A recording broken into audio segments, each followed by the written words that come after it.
Hi, I'm Evelyn. I'm Alexis. I'm Katie. And I'm Anna. We are the Marmalade Mermaids. This week, our flag means vision. Season 2, Episode 3, The Innkeeper. Katie says that I've kind of been on a vision quest the last few years and learning about vision and seeing and lots of things. So it was a big idea that's definitely been a key thing in my life recently. So to have one story, I wanted it to be kind of succinct and incorporate some things. So I thought of one. Years ago, Katie and I went to go to see the Kingdom Choir. And the Kingdom Choir is the performers that sang Stand By Me at Harry and Meghan's wedding. You might remember that. They were wonderful. And we got to go see them live. And it was at a park. It was in Las Vegas.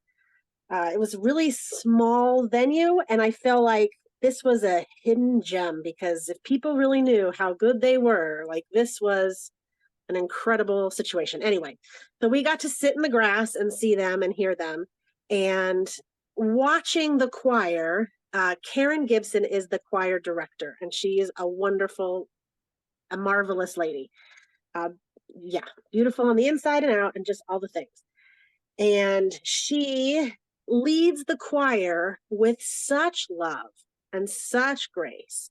You could see her love for each individual, and each person in the choir got time to shine, and you could tell that she just knew their talents and knew them as people and loved them as people. And it was remarkable because at the end they kind of came down and saw us all because it was such a small place and such a small group, and here we are at a park. And so we got to go and talk to them, and yeah, we found out they are very much like a family, and she's very close with, like daughters and sons. And she thought it was remarkable that we could see that just being in the audience and be able to see that relationship. And she kind of framed it as a spiritual gift. And so when I bought the CD and she signed it, she said, "Keep seeing." And so I love this idea of vision and sight and being, and it kind of harkens back to our episode of being seen, but it's the other side of it. It's doing the work to do the seeing. And there are lots of things that can keep us from seeing. I really recommend Brian McLaren's podcast, Learning How to See. The first season goes into a lot of the biases that are inherent in people, not for any bad reason, just because we're people, that keep us from really truly seeing. And seeing is really important. That's how we see what is true.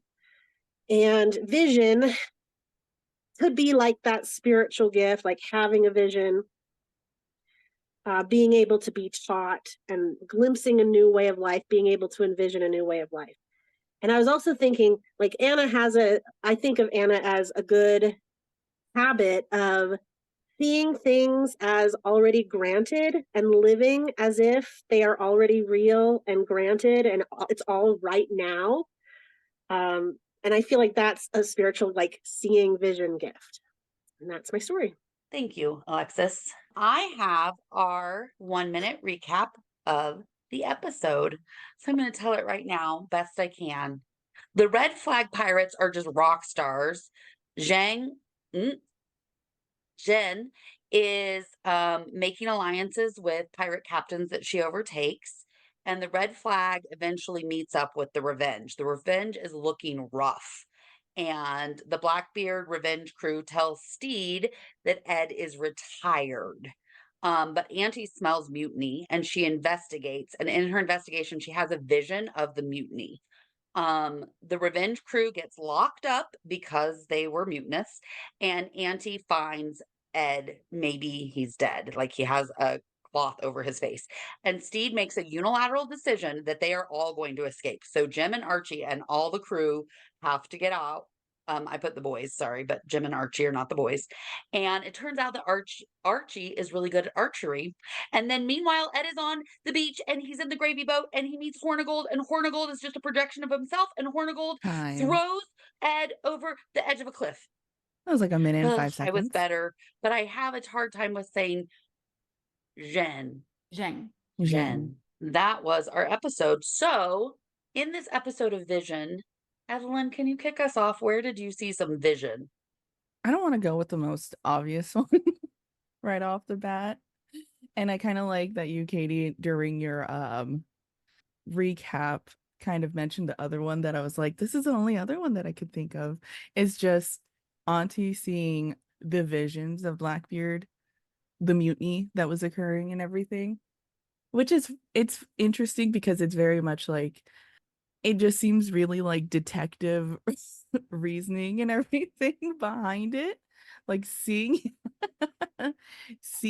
the like the everything that's on the ship and seeing how Fang's kind of reacting and stuff. She's able to put these into like pieces together and see the vision of like what's going on, what happened with Blackbeard, and was able to figure out like I don't know how she was well, besides, basically using all that and Fang's like guiltiness and Frenchie just being like showcase like showing where he is. But she's also seems always kind of like, the spiritual person as well. So maybe she did actually see some visions of like what's happening. But um I think that was one showcasing of vision besides the other one, which is of course Blackbeard being in that limbo of like life or death, I would say. Um and having Hornigold as some sort of version of himself. And then towards the end there, seeing the vision of Steed as a merman. I Right. love that you brought up Auntie because we were just talking about that, Alexis and I. Like, it's this weird confluence of like all the skills and artists that a con person has and like being able to read somebody, right? Or like a spiritualist, not that spiritualists are con people, whatever you believe and think.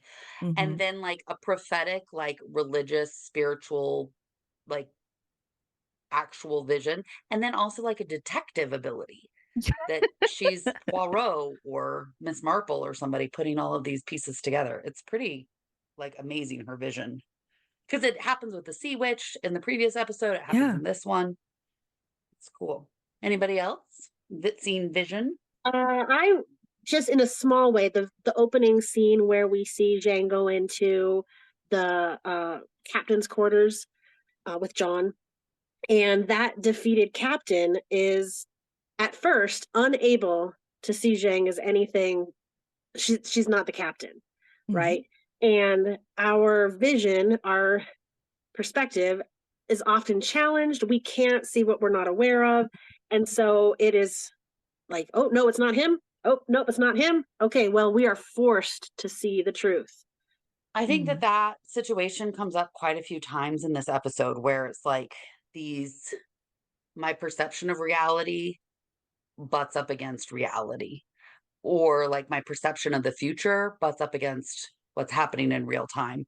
And I think that John Bartholomew is a good example of that, but also like the crew of the Revenge, of Blackbeard's Revenge at the end, like they've kind of got this perception and vision that their life is over and like there's no escape attempts. There's no like, oh, well, tomorrow. They're like, yeah, we're going to die. And we're just been living moment to moment. And then that kind of like finality butts up against Steed's vision of what like he unilaterally just decides like we're gonna escape. We're all leaving. And like they didn't see that for themselves. So it's yeah, I really like the way you said it, Alexis, because it's this idea of what I perceive is happening and what I perceive as the future coming up against somebody else's perception. And then like the way that we interact as a community and changing what the other people see. Real paradigm shifts too.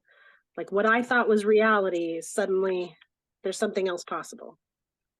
I think that's one thing I can really appreciate about Steed. He's always has like this um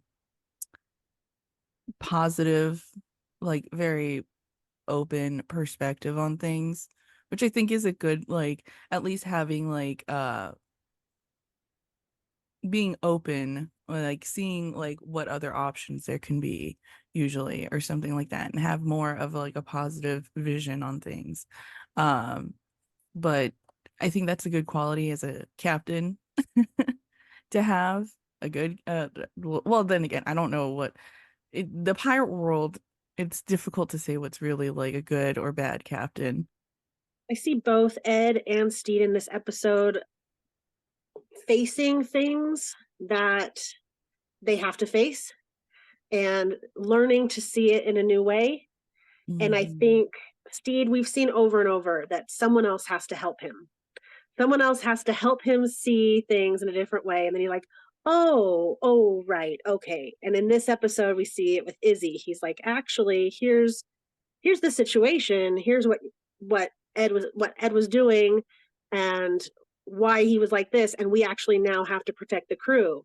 And well, why do we have to protect? Oh, because he wasn't even seeing this other part of potential danger. And then Ed is in the gravy basket having his like, I have to learn to see what I need to see moments. Isn't that beautiful when Izzy's like, you and I owe it to this crew. Like we are going to protect them. I love that. That Izzy is like kind of is that kid who didn't want to get hugged. And he's just like, don't hug me, don't touch me, don't let me be a part of things. To the point where he's like, it wasn't that he was ever disloyal to the crew, but that he has like such an alliance to the crew. I just thought was beautiful. Before we get on to Ed, because like he's definitely somebody we have to talk about his vision. I think in this episode and his imagination and like how our brains work out what's going on. I wanted to say that I think romance is really weird and it comes up in this episode a lot about how it changes our vision. And I think the first time we see that is when Archie's like, "Oh man, you're Steed?" Like when you hear of somebody else who's in love with somebody, that person sounds like the most magnificent, amazing, beautiful person on the planet. And then sometimes when you come up to reality of that person, you're like, "Oh, you're not what I thought you were gonna look like." And then sometimes they do turn out to be like the most beautiful person you've ever seen. You're like, "Oh, whoa, you took my breath away for just a minute." Um, so I think that that's really interesting, and I think that situation with Archie brings up how romance like changes your vision and what you're able to see and your attention. And then with Zheng and Olawande, like they've got so much serotonin kind of being pumped through their system that they literally can't see everything that well. Like their brains are changed in what they're able to see. And I just think that that can happen in a lot of relationships, right? But romantic relationships are really interesting in the way they change your ability to see things, your vision. They say, beauty is in the eye of the beholder, and a lot of it, like, been evidenced that people become more beautiful with love. I did write down before we, dive into the gravy basket. That Auntie, she was able to identify that they were escaping because she was on patrol. Like she is putting in action. She is actively patrolling. She's keeping her eyes open and seeing things where others might be distracted. And wherever our attention is, we're going to be blind to the stuff that's not in our attention. One of the episodes of Brian McLaren talks about the video. It's kind of famous. It's like, okay, you're going to watch the people with shirts on, and they're going to toss the ball, and you're going to count how many times. And it's this exercise, and people at the end, they're like, oh, I counted this many times, this many times. I'm like, okay, well, how many people saw like the gorilla walking across the street? And everyone's like, he's like, what gorilla? No one sees the gorilla because everyone's so focused on the task that our attention also blinds us from other things. So I think that reminds me of the love thing too. It's like, I'm so invested, I'm so focused on this that I become blind to other things. Connecting to Alexis's thought of the things you can't see, I think that's what I was kind of focusing on.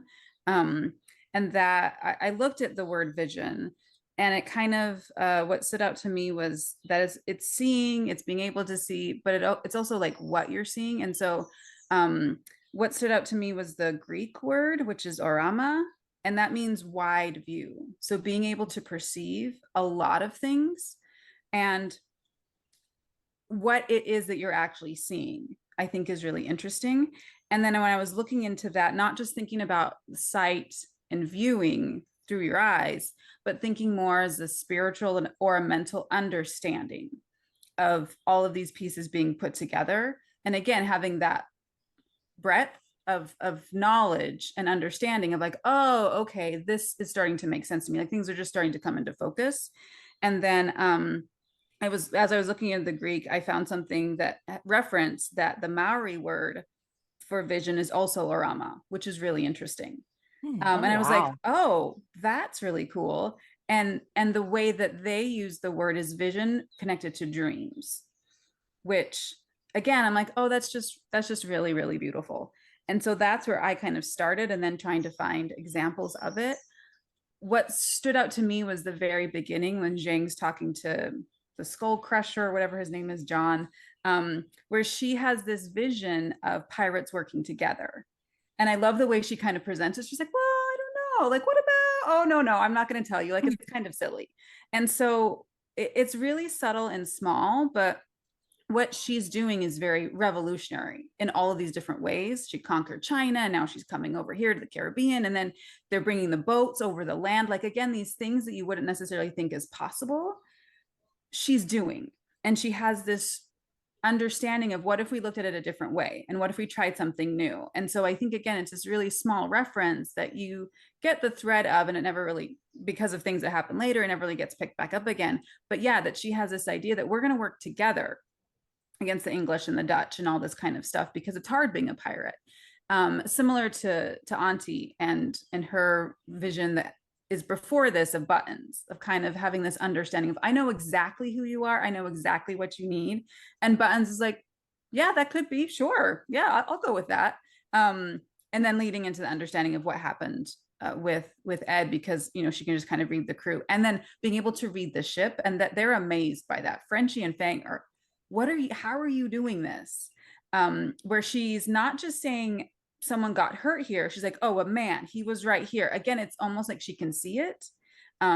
It's this perception of hers that is just really, really cool. And so those are the things, in addition to Ed, which I know we're going to get to, but that's what I thought of. And that's tying back to that idea of Steed and Ed in general, of not being able to see things. I think that's just humans, that you have someone, it's part of your unconscious, it's part of your shadow. And that's kind of where I went with this, of thinking about the Jungian shadow. But there's a reason you can't see it.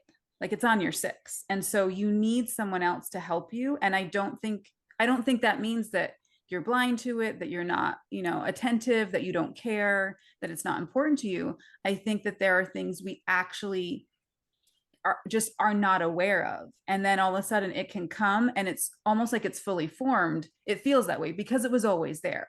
Again, we just couldn't see it. So those are all my thoughts right now. That's wonderful. I Yeah. love that. Yeah. And I think that when you said that, like the wide view, I love that relates back to the Maori, and did you say the Greek? It's Greek, yeah. That's so cool. Yeah. But this wide view, I think that's what Auntie's able to do. And that's why she said, like, we have not, like, I have been waiting for you for my whole life. She's like, we've been waiting for a long time. Like, I don't remember what she says, centuries or something, for you to come back to a sea witch.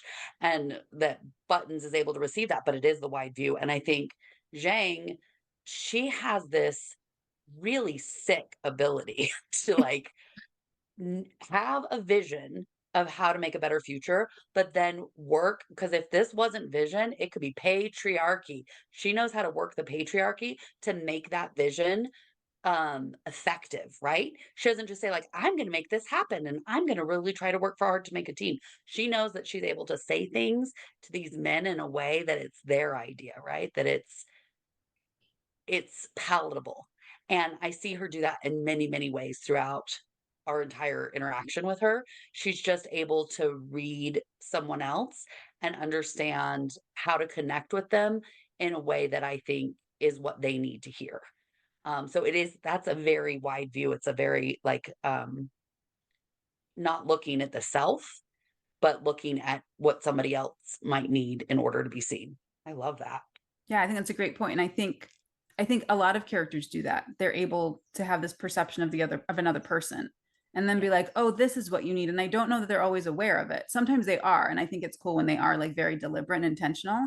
But I think sometimes again, yeah, they're just they get this sense of what's happening behind the scenes for the other person. And then it's like, this is kind of I think this would help. Yeah, I think that's great.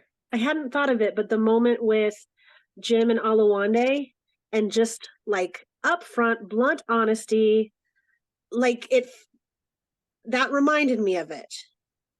It's a little bit being seen, and it's a little bit like, I'm just gonna lay out all the cards. Yeah, which I think is so interesting because then when Jane kind of stumbles is when she's trying to seduce Olawande. And at first, if you're just taking her actions and her words, I mean, his reaction is understandable because it's like, what's about to happen here? And then she's like, oh, I'm sorry, was that not clear? And so I think, yeah, we can all have this wide vision, but then when the stakes are higher for us personally, it's just hard. It's just harder in a different way. But then she really gets to that direct honesty of like, no, I like you, like let's make out, that kind of thing. So yeah, I think it's again like we're not all one thing. We have moments of it, and then we have moments where we lose it and we, get it back. But again, trying to reach that I think first honesty with ourselves before we can then kind of share that honesty with others. Something I didn't really think of before, but our conversation is bringing it to mind is that idea, what you just said, Anna, like of touching the divine. And like anciently, people believed, I just know this from Elizabeth Gilbert's TED Talk. Was her name Elizabeth Gilbert? Where the muses come and visit you, right? And it's this like, maybe that's part of what your vision is and your ability to see others is this like touch of the divine or touch of a muse so that you're able to have kind of a perspective bigger than yourself. But I think that that's so true that when like there's romance involved or a lot of stress or a myriad of other reasons, right? Our ability to see and envision things can get really narrowed and skewed. Yeah, for sure. That definitely happens. I love when on the red flag though, when they see the revenge, how they're all trying to piece together like this is the ship we left and this is how the ship looks now, like what happened. And I love, love, love when John's like, maybe she went through that triangle thing near Bermuda. Yeah, I hadn't thought about that as an example. I think that's a great example of just seeing this ship and being like, well, it must have been something really bad that happened. So It's a maybe, lot of yeah, Bermuda it's a Triangle. lot of the stories that we tell ourselves, and we're Yeah. trying to fill in the holes to make it make sense to us. Yes, exactly.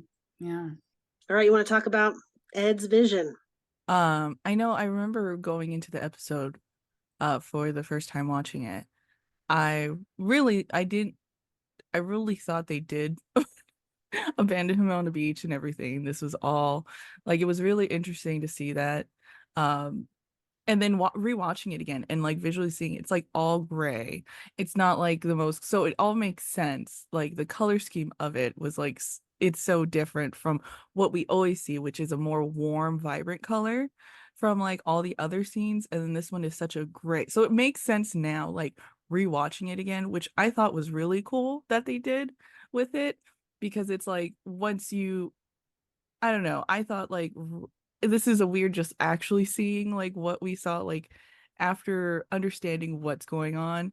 It's like, oh, okay, that's why everything is so dark and gloomy and gray because it's not actually like this is all in his mind and everything. And like he's actually in this like cloudy limbo of like whether or not in living. I just wanted to comment that like that was kind of cool to like notice that after having seen the episode entirety and then rewatching it again. It's like, now that's why it's all gray. Yeah, it's No, a very Twilight, liminal, yeah. not day, not night. But I really I found that segment very interesting. There was a lot of stuff happening there.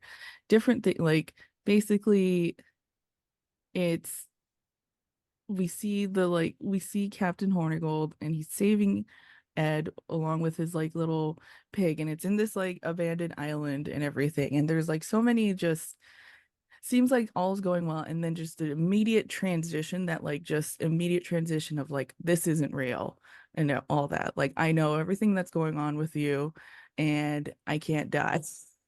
Like the horny gold is just that immediate like switch, and it's like, oh, okay. But and I think that very much epitomizes like how Ed is kind of like the intent, like just the two different drastic changes in him, where it's like he is both like he can be this like really just, I don't know, like enjoyable person, and then it's like, but he has a lot of like inner turmoil that he still needs to really work through. It's interesting that Hornigold is like the weird vision of himself, and I think it's like, and it's not really like his dad, but they chose to go with like Captain Hornigold. Yeah. Father figure. Yeah. I wrote that down too. It's like, well, why of all the people in his story, why is this the personification? And that one, like that was the interesting part, because it's like I I guess maybe yeah, like Katie said, like it was like his father, like it's a father figure to him, and like weird personification that's like he is like Ed, and so it's just all like, I don't know. I was just really intrigued that he, this is a personification of himself, like this is him and everything. So he's like, so I guess he's seeing himself as he's become Hornigold. Yeah, or everything that Hornigold is doing is really a reflection, and it's things Mm-hmm. that either Ed has done or will considers or has considered okay.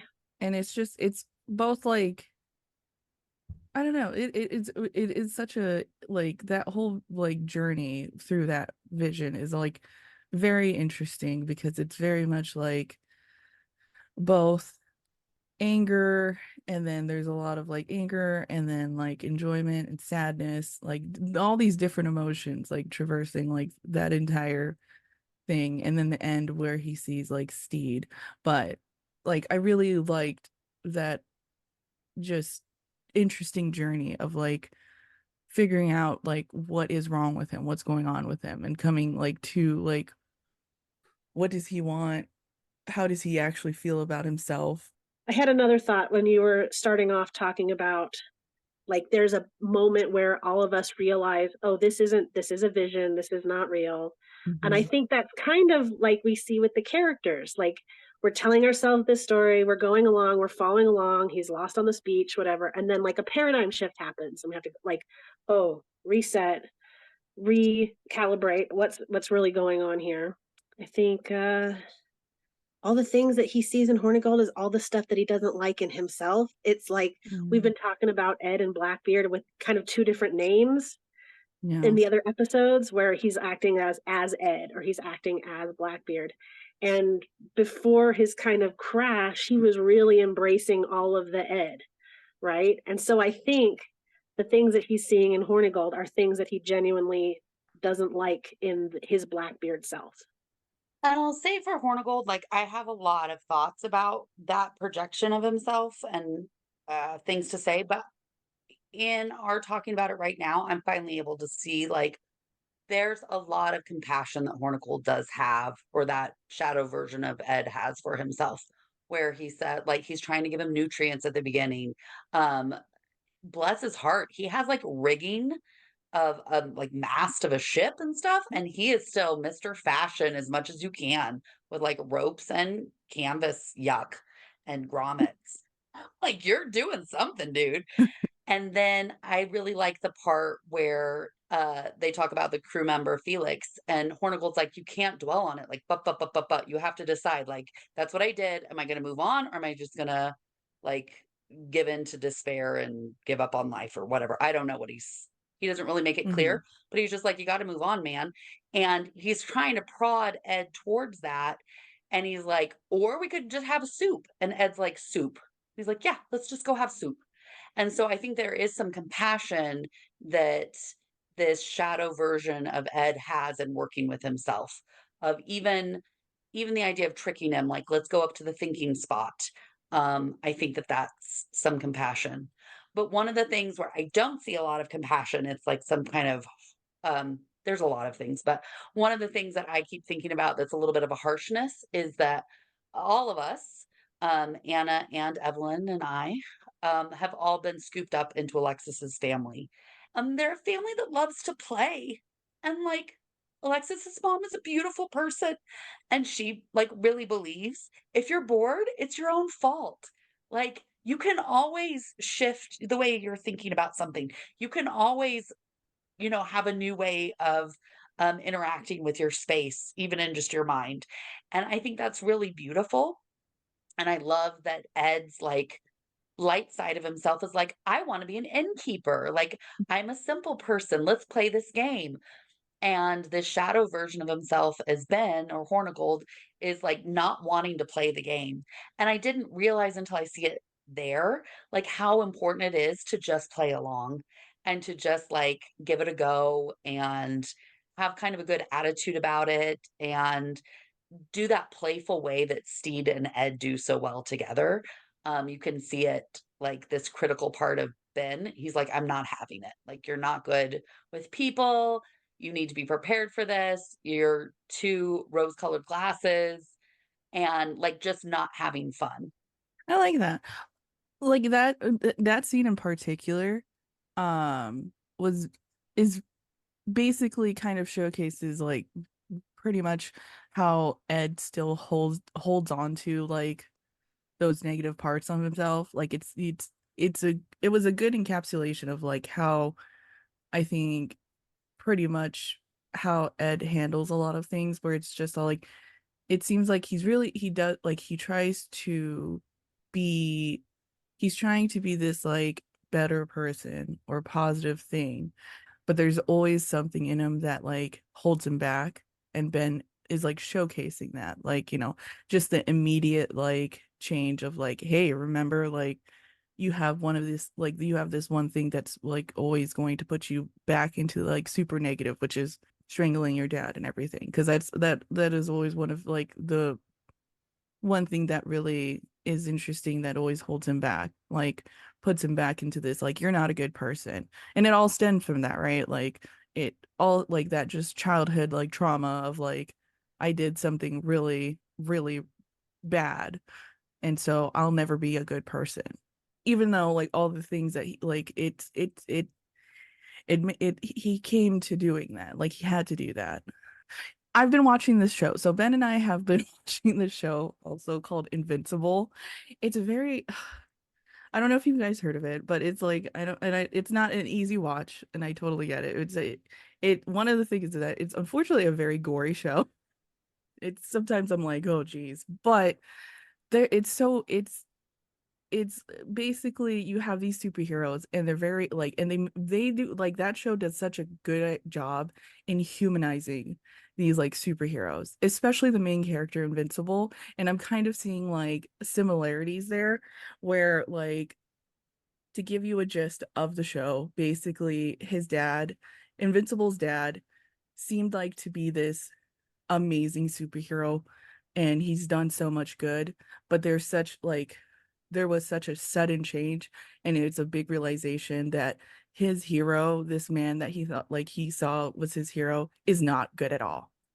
And so Invincible for the longest time has always been wanting to be like his dad, because he wants to be a good person, he wants to be a superhero. And now in the like recent episode, he is like traversing this like, I'm not my dad, I don't want to be him, like, and everything, but he does things that are like similar, and he's having such a hard time like saying like he's having such a hard time saying like figuring out like, am I my dad or am I not? And he's just like, he has put himself like, and I think that's kind of what Ed, like, that's why, like, I think Ed is like thinking too much of like, I am Hornigold, like, I am Ben. I've become this like really bad person and everything. So I'm having such a hard time taking myself out of that. they just hit my brain of like those two characters are so similar, especially like right now in the recent. It was really sad, and Ed being having this a hard time just trying to figure out who he is. It like it all makes sense because it's like for the longest time he may have been like really not a bad person at all, but that like one like thing that happened in his childhood, it's like it's really transformed him into this like I'm just not good. I don't like myself because of like everything that I've done, and it's just it continues to add on to that. Well, and there wasn't like what you said, there's not this self-loathing that Ed has for killing his dad because his dad wasn't a good like he could have been very violent, he could have killed his mom, like unchecked. His who knows what his dad would have done, right? Hmm. So Ed like admits that freely, like my dad was not a good guy. But I think that that makes a lot of sense that Ed's a little bit like, am I just like my dad? Am I as ruthless as Hornigold was as a captain? Am I like I've done really terrible things? Does that make me a terrible person? Yeah, like I think Ed, one of the things is that Ed's really having a like has been having a hard time figuring out who he is as a person. This is not the same, but it reminds me of in The Empire Strikes Back when Luke has to walk into the cave and face the thing that whatever the thing is, and it turns out like his reflection is Darth Vader. It's like accepting that thing in yourself. That would be the hardest thing for you to see in yourself. Yeah, that's funny. I thought of the same thing. Um, for me, I was trying to find understanding for Hornigold. That he's yes, okay, he's gross and mean and whatever, but like there's a reason this conversation is happening. There's a reason Ed has this person is coming up in this form for Ed. And I think again for me, I kind of went to archetypes and I went to Jungian and I went to dreams and I went to shadows and the shadow self, thinking about this confrontation. If you're looking at this confrontation with Hornigold as yes, it could be the dad, it could be all these different things, but like this is again that shadow part of Ed, and it's not to demonize the shadow. The shadow isn't doing anything wrong. The shadow isn't trying to hurt you. The shadow isn't trying to get you. The shadow is actually trying to protect you. And the shadow is actually looking out for you. And it's coming up because you need to face it and you need to integrate it. You can't just keep running and hiding from it. And I think that's how I looked at a lot of the interactions was Hornigold trying to get Ed to kind of move. Like you can't just stay stuck here. You actually need to move. And so I'm sorry, my thoughts are all over the place, but just looking at that part to start with, of the idea of okay, they're going to do this thing where he's the innkeeper and Hornigold isn't playing along. Yes, I absolutely agree. Hornigold isn't playing along. And one of the reasons that could be is I was looking at what Hornigold was saying. Like you're going to have to deal with customers like this. Like you can't just sort of avoid and distract, which is what Ed likes to do. He Mhm. likes to avoid and he likes to distract. And Hornigold pushing him in those moments, I don't know if it's this act of aggression as much as it is an act of we've done enough running from this thing. We've done enough avoiding of this thing. And now we just have to say the thing out loud. Like this is about your dad. And when you're doing shadow work, it's not fun and it takes a long time and it's not cute. But ultimately trying to ignore the shadow, trying to fight the shadow, trying to outrun the shadow, trying to distract, like none of that works because you have to actually look at what that shadow is trying to teach you, because ultimately is trying to teach you something. And this isn't to kind of brush lightly over the part of this where there is a conversation of do I want to live or die. Like you can absolutely map suicidal ideation and depression. I don't want to like just belittle all those things. I'm just saying that the piece that I'm looking at is this part, which again I think could also be true. I think it can be multiple things at the same time. And so that's what I was looking at, and that kind of led me to this consideration of the word gravy basket and then Ed offering out the word purgatory. And then I'm like, well, what does purgatory mean? Let me make sure I understand what it means. And I always thought it was punishment. And that's the later understanding of it. But initially, it was about cleansing and purifying. Like that purgatory is supposed to be about purifying. and it's supposed to be about cleaning those parts that hurt and those hurts that you have. And again, I think that that could be an argument for what Hornigold is doing here, especially when you get to the end with the cliff. But again, that may not work for everyone, but that was something that really struck me as helping me understand one of the things that's possibly going on in this collection of scenes. I think I that's really really well like that. said, Anna. Do you think that like this I really enjoyed that, Anna. That like I feel for me personally, I think that like really well done encapsulate like what was going on there. Like Oh, what thanks. exactly was like Ben's Hornigold's position in this whole entire like that whole entirety. But do we think like did like that Hornigold vision, do we think that like he knew that by just throwing the rock in and forcing Ed, you know, to jump off the cliff and everything, did he know that like you're going to see this vision of Steed? Or it's just like, you know, like I don't know, because it's kind of an interesting thing because it's like going off of that's like, do you like it's very much like, you know, you need to face this, you need to see these things, like you need to see and understand like your feelings and how you feel about yourself and all that stuff. And once again, we're just standing here, you're not taking any action, you're not doing anything, we're just you got to do something.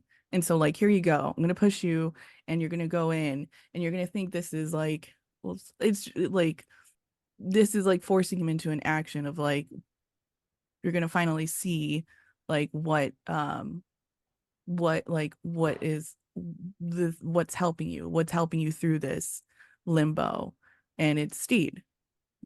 Yeah, I didn't think that until I watched it this last time, trying to like again put all the pieces together. But that was something that I don't know that it's perfectly formed, but I feel like there Yeah. might be something there. Yeah, they're having the conversation of, you know, what do you want? Do you want to live or die? And Ed's like, well, I guess I think I choose live. And then he's like, okay, warmth, soup, orgasms, like those are the things I want to live for. And Hornigold's like, great, let's go to my thinking spot. Like that conversation directly leads to this next action with the rock and the rope, which I couldn't really put together. But I think what you're saying, Evelyn, is what I thought of. Like, I think Hornigold knew that, again, like you have to go into this, you have to go into the ocean. Like you have to go here before you're going to be able to actually see that thing Yeah. that you want to live for. And the reason I kind of bring that up is because I think that just connects, I think that connects with this idea of death and rebirth, which comes up again and again in the show when it happens with Steed faking his own death. And then the song at the beginning with the, you know, with the Edelweiss, where again, like this ending is the transformation into the new beginning. And that's why I think like it was intentional. And I think it was an act that wasn't meant to hurt Ed. I think it was an act of like, you're not going to actually be able to see this until you get into this place where everything else falls away except for the light and the little beautiful Steed merman. But that's just my opinion. Yeah, because even during that conversation, he was all like, yeah, I think I want to live. And there's all these pros in it. And then he immediately goes into like, but nobody's waiting for me. And it's just like super negative again. It's not like, once again, like you're still in between. Like, I think we really need to like, it's this or that, because you're just going to be stuck in the, like, even if you like live or die and stuff, you're just always going to be stuck in this like limbo. And it's Yes. just like, you need like, unfortunately, sometimes you need to like really choose whether you want to stick with these like negative qualities about yourself and stuff and really not get to a point that we know that you want to, but you keep holding yourself back. Yeah, yeah, and that's why I think ultimately, like I'm framing in the terms of shadow work instead of like life or death, because again, that can be tricky, and I don't know how people are going Yeah. to hear that. But I absolutely agree. I think everything you just said is spot on, especially that really great point of Ed says, "There's no one waiting for me," and then immediately Hornigold's like, "Okay, yeah, let's go to my thinking spot." And the rope and the rock are already there. So again, I think you're right. I think he's trying to get them to the action of like, you need to see these things about yourself. And again, I think that's more of the metaphor of living. Like you need to understand who you are. You need to understand that people care about you. But Yeah. first you have to confront this fear that you're not lovable, and you have to say it out loud. And then we can kind of get to that next point of, but what if there's someone who does love you? And then you have an example and an experience where they're telling you that they love you and they care about you. And that mostly the thing with Steve is like, he's saying you're safe. Like you're safe with me, which I think Yeah. is just, exactly what Ed needs to hear. And I think, again, if Hornigold is Ed, then Hornigold knows that that's part of it. That's what he needs to hear as well. I love that they have to go, like the thinking spot is high up on the highest cliff, because it reminds me of the vision, right? You have to have the long view. You have to look really, see from a great distance. And then I was thinking of that we see over and over that Ed's MO is to like push people till they fall, right? He pushes Lucius out, he pushes off the little statue things. And so he is literally pushed off, and Oh, it's yeah. falling. Like the action is falling. And recently I heard a quote about meditation or something related to that. Like the bad news is we're all falling. The good news is there's no ground. Right? So like just kind of getting comfortable in the falling and that unease and all the discomfort of it. And I was wondering, my question was, if Steed didn't go down and take the cover off his face, like would he just keep falling until some point? And sometimes in dreams, falling makes you wake up. Like Yeah. that is an action that sometimes happens too. So those are some thoughts I had. I think one of the reasons why I like the gravy basket is because I've done this work, the shadow work that Anna talks about, and it is intimidating and it takes years and a lot of trust. And I'm not a person who thinks like, oh, I am not self-reflective. I don't really care about this. I came into this feeling like, yeah, I know myself pretty well. And I think one of the things about uh, interacting with younger versions of myself, interacting with, I call her my mean manager. She takes care of business. Um, interacting with these different parts of myself is that I really trust them. There might be people I'm a little bit intimidated by or a lot intimidated by. One of them like has a cold air that like precedes her. She will freeze you out literally and figuratively. And even with that, there's never been one of them that I haven't trusted. But I'm used to having very frank conversations with myself and with the people who are very close to me. And I don't think, in what we've seen of the character of Ed, that he has had that.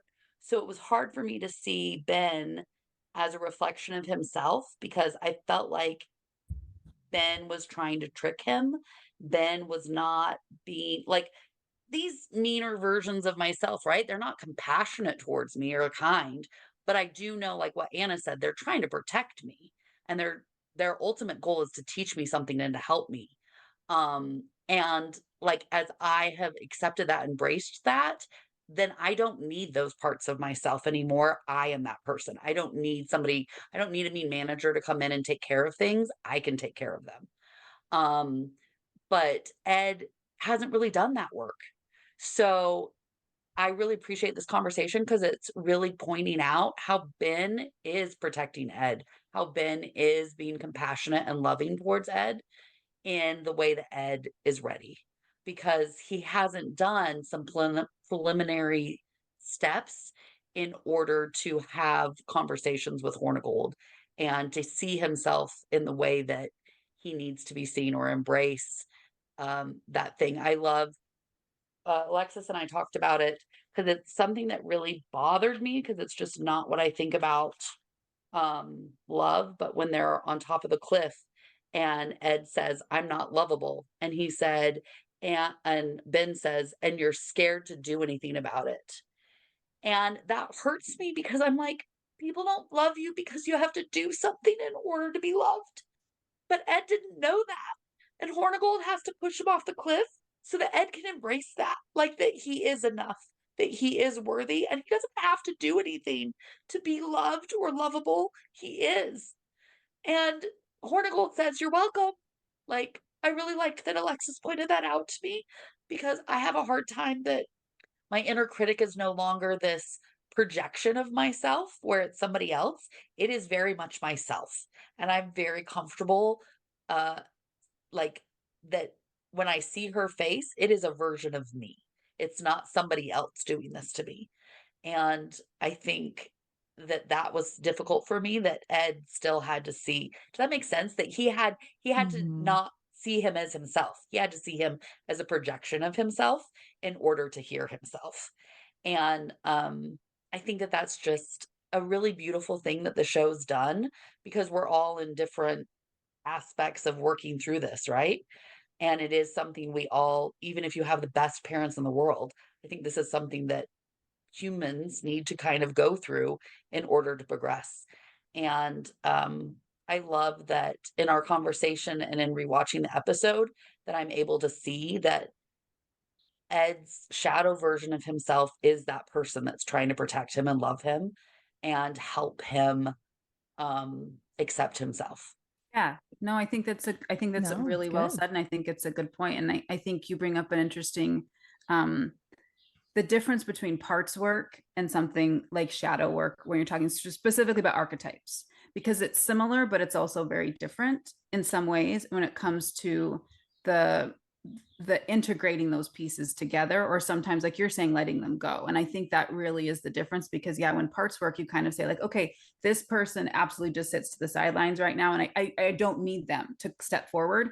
Whereas if you're looking at Jungian archetypes, that you're actually, it's the opposite. It's that everyone is present at all times, and I'm using the shadow side is now kind of again fully integrated, where it doesn't have to be shut off to the side and then come on. It's like, no, no, how can we do this together? And so I do agree with you. I like that moment where ultimately the thing that Ben ends with is "you're welcome," because I think that is what our shadows are trying to do. They're like, I'm trying to help you, but all these ways that they're like really upsetting us. And I do like that point, because I think when you're looking at you have these, archetypes, and then you have like their shadow, like there's a correspondence that happens. And so if you're looking at Ben as being this trickster criminal, that absolutely fits. If you're thinking about Ed as his archetype as this outlaw who's looking for freedom, that's ultimately what the outlaw wants, is freedom.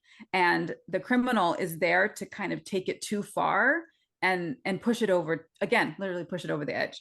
And so I think again, it's looking at how you can not see that as something that's trying to hurt you, but that ultimately is trying to help you. But it really hurts because it's not fun and it takes years and years and years of work. So yeah, I just loved all your points. And yeah, I think you're right that ultimately Ed doesn't have to do anything to be lovable. He just is lovable. And it's sometimes we all need different things to get to that point of understanding that we are enough just the way we are. And that maybe this was what Ed needed. And I think, as you see, he comes after this moment and then continues to work through it. Like you can have this moment and still be like, okay, well that happened, now what? Like life keeps going on, and you still have to figure out how you show up every day and step into that, like, I am enough and this is who I want to be.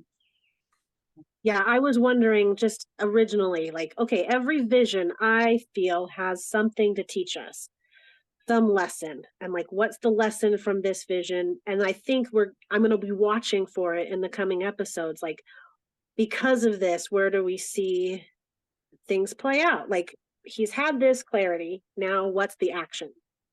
Yeah, which I Yeah. think that makes me think of them Buttons, who sees Ed and he's like, gravy basket, like he knows automatically. Similar to what Katie's saying. She's like, oh well, I've done the work, so then I can recognize when someone's doing the work, or I can recognize when someone's maybe not doing the work. Again, like after you've been through it, you have this wide view of you can't see exactly what's going on.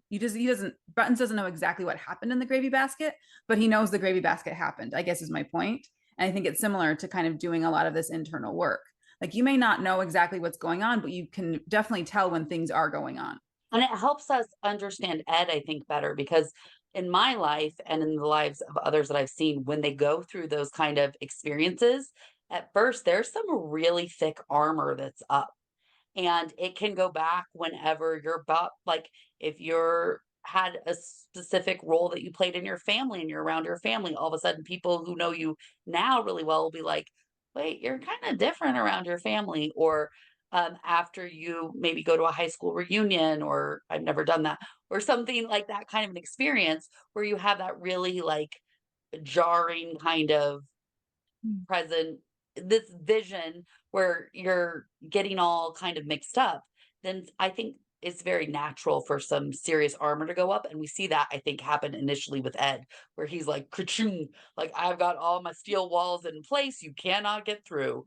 And because you're very vulnerable, and it takes our brain a lot of effort, I think, to sort that out until we can kind of catch up to our inner selves and our outer selves and reality and present and everyone else and how we interact. I had one other idea, and that's from Lisa Miller. She wrote The Spiritual Brain and the Spiritual Child. We got to hear her speak recently, and she led us through kind of a guided, selected vision. It felt like a selected vision. And the idea was that it's reminded me also like this imagination, like the power of your imagination. I think we take for granted, or I minimalize it and say like, oh, that's a childish thing. But the power of imagination was helpful in this situation. Anyway, you imagine kind of a council table, and you picture the people who are going to be sitting at the table, and you can choose anyone living or dead or whoever. For whatever reason, you get to choose who's at your council, and then you can talk to them and ask them how they feel about you, and you can ask them advice on things. And it was a lovely moment, and she says that we get to go back to that council anytime we want to. We can change it anytime we want to, that guidance is there for us. And I just thought that was kind of, I'm not sure if Hornigold would show up in Ben's table or in Ed's table if he were to do this in the future, but maybe he would. We've come to this conclusion that he's there to help. Yeah, and I But like that what it brings up, because Anna said it and you said it, like, all of these things are happening in our brain and in our body and in our mind, right? And like they can all be present at once. My 6-year-old Katie can be there with Joanne Freeman, like the most amazing mentor teacher, can be there with all of us, can be there with a different, a future version of myself. And it's all there to help give you what you need, right? And sometimes you have to ask yourself. I've done that. I don't usually do that willingly, but I've asked that of myself, like, what do you need? And sometimes it's that little girl saying, like, I need a hug. And you have to be there for them and give them what they need. And I think that that's really beautifully depicted in this show. And I think I love that what we're talking about, this is not just something available to fictional characters. This is something available to all of us at all times, right? That we have those people in our heart, we have those different versions of ourselves, that we are there to help ourselves be the most authentic, alive version. I love that. I love thinking about it, thinking about Ed that way, that this is Ed showing up for himself, and that, this is just what he needs in order to do that. It tracks with everything we know about him. Yeah, it fits. Yeah.